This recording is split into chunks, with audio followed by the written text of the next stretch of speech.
Vous êtes-vous déjà demandé ce que ça faisait de passer 6 jours dans Mafate, pour finir dans la charmante Silao? Ou peut-être, qu'est-ce que ça fait de monter au Piton des Neiges, puis de marcher 2 jours sur le Piton de la Fournaise? Un Mafate est un lieu qui bourdonne de vie, une symphonie de couleurs et de sons. Les journées s'écoulent tranquillement, remplies d'exploration et de découvertes. Chaque jour dévoile une nouvelle couche du charme de Mafate, le paysage changeant de vallées verdoyantes en sommets rocheux. Oh, mais c'est pour ça. Je dis, je casse pas ma cuisine aux gens. Voilà, ça l'arrive plus pour moi, c'est tout. Les gens ils aiment ça ici, là. Ouais. C'est une possibilité. Et maintenant, il y a ça. Le début, il avait un peu oublié, là. Ah oui.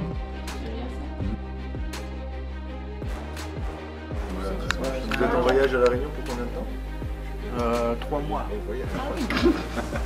Ouais, il faut tout découvrir. Mafate est l'un des 3 grands cirques naturels du massif du Piton des Neiges. Il est situé au sud de l'île, et est entouré de remparts abrupts qui culminent à plus de 3000 mètres d'altitude. C'est un lieu qui bourdonne de vie, une symphonie de couleurs et de sons. Les journées s'écoulent tranquillement, remplies d'exploration et de découvertes. Il n'y a pas de route, et l'accès se fait uniquement par des sentiers de randonnée. Le cirque est habité par environ 800 personnes, qui vivent dans 10 villages dispersés. Le cirque est un paradis pour les randonneurs, qui peuvent y découvrir des forêts luxuriantes, des ravines profondes, des cascades. Mafate est un lieu chargé d'histoire.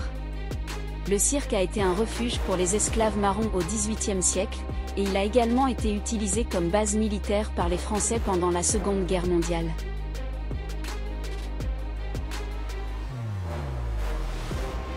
La randonnée de Roche Plate à Marla est une randonnée qui offre des paysages à couper le souffle. Le sentier descend en pente douce jusqu'à 3 roches, un site naturel magnifique où la rivière des Galets se jette dans un gouffre impressionnant. La dernière partie de la randonnée est une montée plus douce, qui mène à Marla.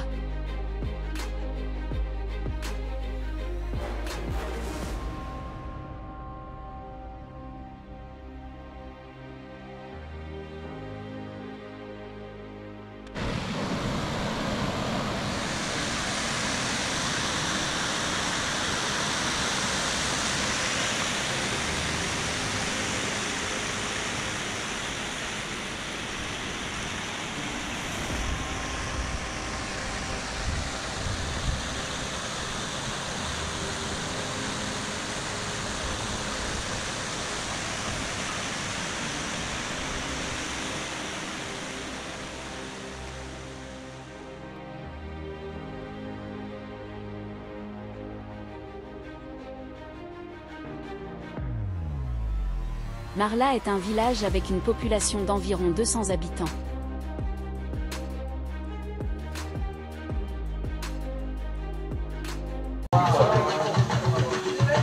Effectivement, il n'y a rien de tel pour y revenir encore. Alors traditionnellement, cette musique, à l'époque de l'esclavage, elle était déjà interdite. C'était les esclaves qui jouaient ça en sourdine. Ils faisaient ça en douce. C'était beaucoup des petites percussions assez sourdes et des complaintes. C'est terminé au bout du jour par certains artistes et ils ont vraiment relancé cette musique-là. Et ils continuent de faire des concerts, ça s'appelle du cadavre. Et ils font la même chose, ils font les concerts un petit peu comme ça a été à l'époque. C'est-à-dire que c'est un peu discret. Ils en font par exemple ici.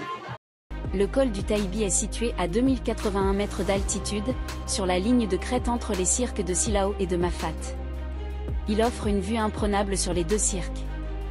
On peut voir le cirque de Silao avec ses cascades et ses remparts, et le cirque de Mafate avec ses villages perchés et ses ravins vertigineux. Alors vas-y, tu as ouvert ta bouche, maintenant tu vas dire si elle est d'accord. Allez, je pars. La descente. Ah bah voilà, c'est celle-ci la descente.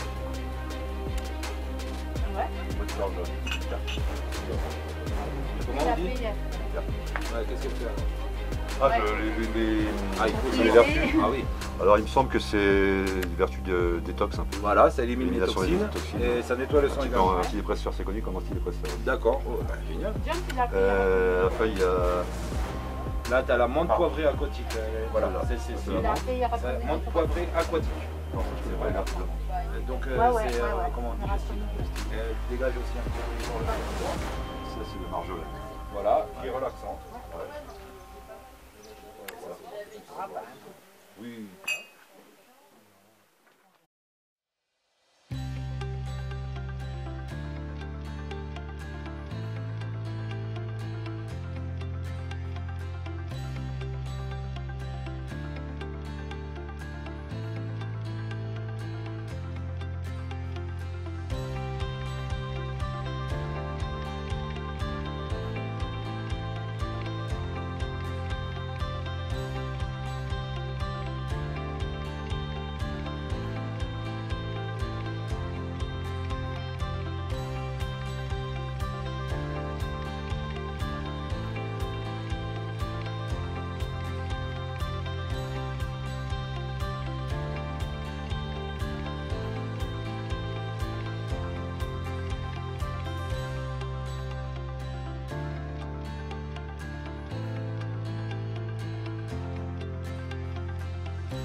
Silao est situé au centre de l'île, à environ 1200 mètres d'altitude. Il est le chef-lieu du cirque de Silao, l'un des 3 cirques naturels de l'île. Le village est jumelé avec la ville de Chamonix. Il est connu pour ses sources chaudes, ses paysages magnifiques, et son climat frais et humide. Il est entouré de remparts volcaniques, et les cascades se déversent le long des pentes abruptes.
Après une journée de repos, la montée vers le Piton des Neiges commence.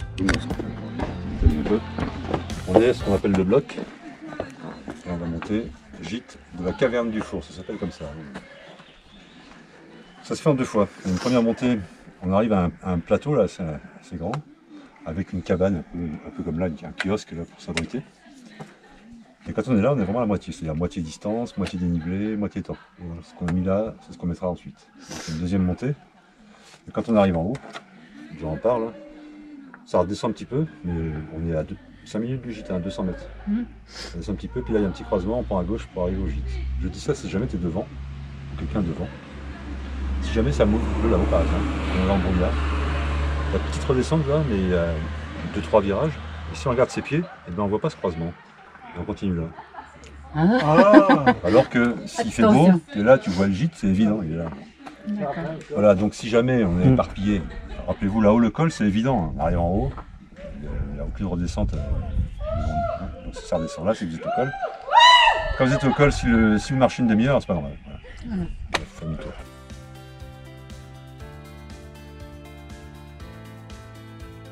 Le refuge est un point de départ populaire pour l'ascension du Piton des Neiges.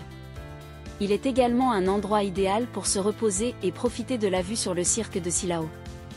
Il dispose de 48 places en dortoir et 16 places en bungalow. Il propose également une restauration et une buvette.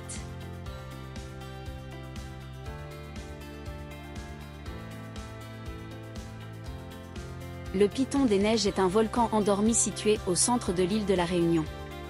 Il culmine à 3070 mètres d'altitude, ce qui en fait le point culminant de l'île, des Mascareignes et le 17e plus haut sommet d'Afrique. Le Piton des Neiges est un volcan bouclier, ce qui signifie qu'il a une forme arrondie et est constitué de coulées de lave fluide. Il s'est formé il y a environ 2,5 millions d'années et a connu sa dernière éruption il y a environ 10 000 ans. Le Piton des Neiges est un lieu important pour la culture et la religion réunionnaise. Il est considéré comme un lieu sacré par les peuples autochtones de l'île, les Malgaches et les Indiens. Le Piton des Neiges est également un lieu populaire pour la randonnée et le camping.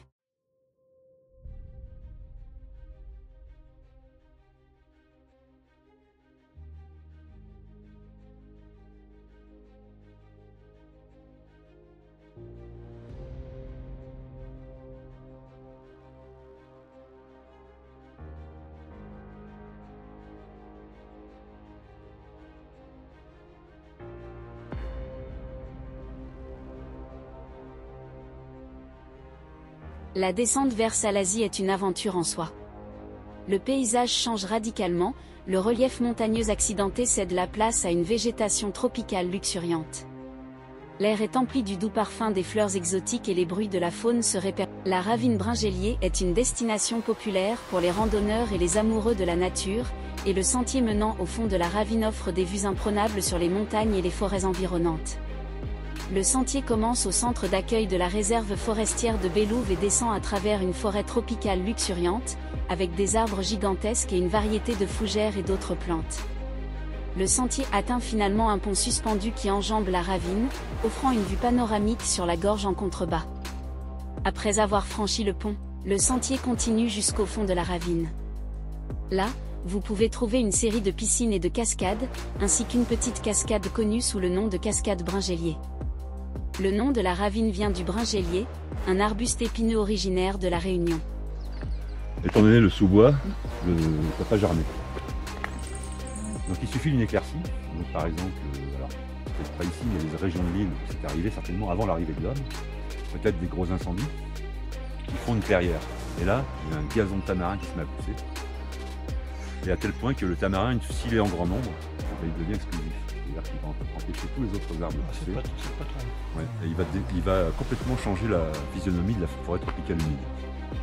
Ce qu'on appelle des forêts de tamarin. Donc c'est les deux visages de la forêt tropicale, c'est la forêt qu'on a dit, la forêt de bois de couleur, et les forêts de tamarin. À Bélouve, c'est un copain qui est à l'Intercamion, la forêt. Le truc c'est ça, c'est d'aller dans le fond des bassins. Un gars qui envoie un truc, il va pas faire plonger un mètre à la fin. Et il y a une collection de GoPro. En plus, tout ça c'est étanche, les gens qui emmènent ça en camion, c'est tout étanche. C'est en général du bon matériel.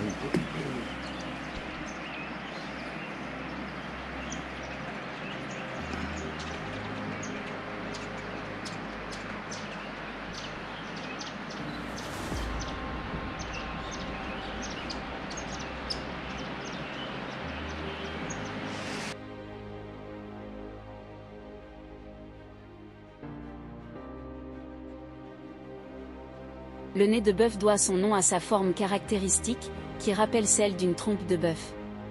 Il offre un panorama exceptionnel sur la vallée de la rivière des Remparts, un canyon profond de plus de 1000 mètres. On peut apercevoir, au fond de la vallée, le Piton de la Fournaise, le volcan actif de l'île. Ce qu'ils appellent un bras, c'est quoi C'est le nom qu'on donne au cours d'eau. À la rivière, à la Réunion, il y a des ravines qui vont former des bras, qui vont former les rivières. Voilà, c'est les trois appellations qu'a la rivière. Le Piton de la Fournaise est un volcan de type bouclier, ce qui signifie qu'il a une forme arrondie et est constitué de coulées de lave fluide. Les éruptions de la Fournaise sont généralement de type effusif, ce qui signifie qu'elles produisent de grandes coulées de lave qui peuvent atteindre l'océan. Les éruptions du Piton de la Fournaise sont surveillées par le BRGM, Bureau de recherche géologique et minière, qui dispose d'un réseau de stations de surveillance sur l'île. Les éruptions sont généralement annoncées à l'avance, ce qui permet aux habitants de l'île de se mettre en sécurité. Le Piton de la Fournaise est une attraction touristique populaire.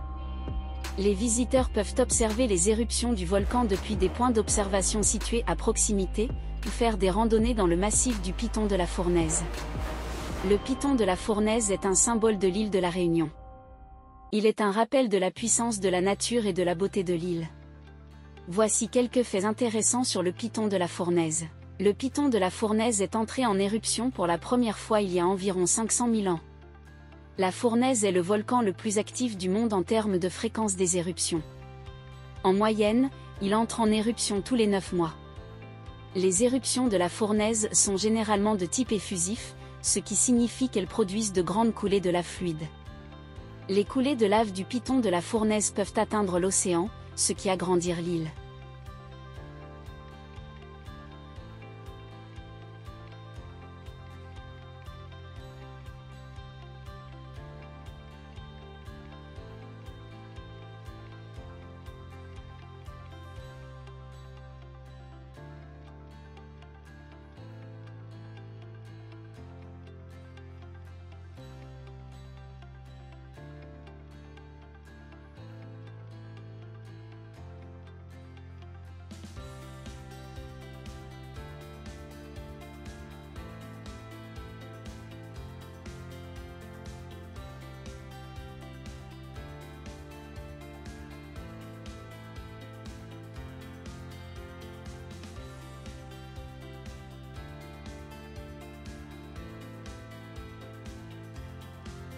Elle est un chef-d'œuvre architectural de style baroque, avec ses moulures, ses statues et ses gargouilles en ciment.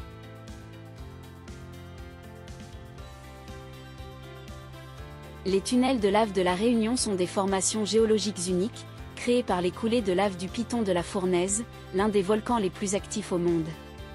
Les tunnels de lave se forment lorsque la lave, en fusion à une température pouvant atteindre 1200 degrés Celsius, coule sur un terrain accidenté.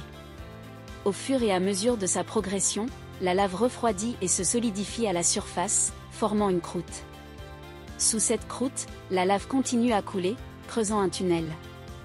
La taille et la forme des tunnels de lave varient en fonction de la vitesse de la coulée, de la composition de la lave et du terrain sur lequel elle coule. Certains tunnels peuvent être très larges et hauts, tandis que d'autres sont plus étroits et bas. On n'a pas parlé, mais vous comprenez aisément ce qui s'est passé. En fait, c'est un plafond intermédiaire. Ok. Le niveau va diminuer et j'ai tube in tube. C'est-à-dire le tunnel dans le tunnel. Ok. Le parfait résumé en fait. J'ai fait exprès de vous faire tout le speech avant pour que vous fassiez une image mentale. Ouais, j'aurais pu venir ici et directement vous montrer la maquette. Hein. C'est pareil, on aurait dit que c'est presque fait quoi. Ouais. Truc à filmer. C'est le fameux tronc d'arbre. Et là, je m'amuse même à faire de la balistique. C'est-à-dire que la balistique, c'est quoi ton prénom? Gilbert. Gilbert, tiens, il faudrait que tu te mettes ce côté-là et regarde ce que ça donne la balistique. C'est là-bas. On voit la prolongation. Vas-y, rapproche-toi avec l'appareil, tu vas voir. C'est extraordinaire. On voit effectivement le tronc d'arbre qui a été moulé parfaitement. On voit l'écorce et compagnie. La plupart du temps, le plafond que vous aurez, ce sera le plafond gris. Et je vais vous demander de regarder au bout de mon doigt. Regardez ce qu'il y a. Vous avez constaté que ça me l'a arraché du doigt. Hein. C'est qu'il y a du fer. Hein, voilà, il y a 10 à 15% de fer à peu près. Hein. Ça marche. Il y a un équilibre instable. Voilà, un tronc d'arbre, un nuage de tronc d'arbre. On aurait dit un lion ailé, non? Ah, vous sortez de l'ordinaire. Hein. Non, les gens sont plutôt sur une gallinacée. Gallinacée. Et en l'occurrence à La Réunion, les gens sont plus particulièrement sur le dodo. Ah voilà, le dodo. Le dodo. Ouais. On est d'accord? Vous le voyez ou pas le dodo? Hein, vous avez le bec là, qui est existant avant, le poitrail, on va dire, les pattes.